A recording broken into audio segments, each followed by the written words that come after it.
আবার আবার হযরত সুলাইমান আলাইহিস সালাতু ওয়াস সালাম, যদি সুলাইমান আলাইহিস সালাতু ওয়াস সালামের কথা বলি, সুলাইমান আলাইহিস সালাতু ওয়াস সালামের একটি বৈশিষ্ট্য ছিল যে হযরত সুলাইমান আলাইহিস সালাতু ওয়াস সালামের সুলাইমান আলাইহিস সালাতু ওয়াস সালামের একটা বাহন ছিল, নাবতে সুলাইমান, একটা জাহাজ ছিল যেটা আকাশে উড়তো। তার কোনো পাইলট ছিল না, তার কোনো ড্রাইভার ছিল না, কিন্তু যখনই সুলাইমান আলাইহিস সালাতু ওয়াস সালাম ইশারা করতেন, তার ইশারাতেই সেই জাহাজটা আকাশে উঠতো। আবার তিনি যেখানে যেতেন তার হাতের ইশারায়, তার ইশারায় সেই পাইলট বিহীন, সেই ড্রাইভার বিহীন জাহাজটা আবার নেমে যেত। সুবহানাল্লাহ। আল্লাহ তাআলা সুলাইমান আলাইহিস সালাতু ওয়াস সালামকে উপহার দিলেন। সুলাইমান আলাইহিস সালাতু ওয়াস সালাম আল্লাহ তাআলার কাছে বললেন, হে আল্লাহ তাআলা, এটার কোনো ড্রাইভার নাই, কোনো পাইলট নেই, এই বাহন কিভাবে চলবো, এটা কিভাবে কাজ করবে? মহান আল্লাহ তাআলা হযরত সুলাইমান আলাইহিস সালাতু ওয়াস সালামকে ডাক দিয়ে বলেন, হে সুলাইমান আলাইহিস সালাতু ওয়াস সালাম, হে সুলাইমান, এটা তোমার ইশারায় চলবে।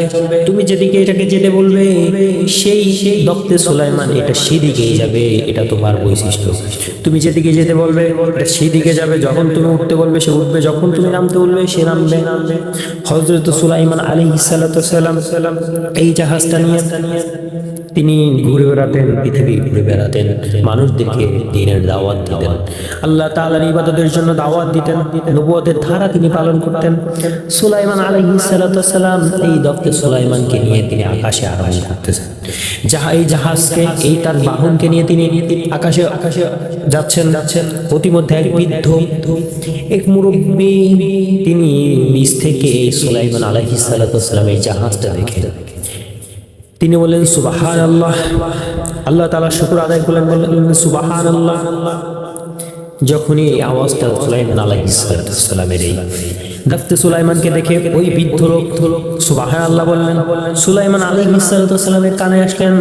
সুলাইমান আলাইহিস সালাম এই তার বাহনকে আদেশ দিলেন, ইশারা দিলেন নিচে নামার জন্য। হযরত সুলাইমান আলাইহিস সালাম তার বাহন নিয়ে নিচে নেমেলেন। তার এই বাহনকে নিয়ে নিচে নেমে গেলেন। নিচে নেমে ওই বৃদ্ধের সামনে উপস্থিত হলেন। বৃদ্ধ সুলাইমান আলাইহিস সালামের বাহনকে নিচে নামা দেখে এবং সুলাইমান আলাইহিস সালামকে নেমে তার সামনে আসা দেখে বৃদ্ধ খুব ভয় পেলেন, আতঙ্কিত হয়ে গেলেন, থরথর করে কাঁপতে লাগলেন। এবার বৃদ্ধ হযরত সুলাইমান আলাইহিস সালামকে ডাক দিয়ে বলেন, হে সুলাইমান আলাইহিস সালাম, আমি আপনাকে কোনো গালি দেই, আমি আপনাকে কোনো খারাপ কিছু বলি নেই, আমি শুধু আপনার এই বাহনটা দেখে আমি একটু প্রশংসা করেছি, আমি কিচ্ছু খারাপ কিছু বলিনি। হযরত সুলাইমান আলাইহিস সালাম বলেন, তুমি যে শব্দটা বললে এই শব্দটা কিভাবে তুমি জানলে? এটা তো আখিরি জামানার নবীজি আহমদ মুহাম্মদ মুস্তাফা সাল্লাল্লাহু আলাইহি ওয়াসাল্লামের জন্য খাস শব্দ। সুবহানাল্লাহ।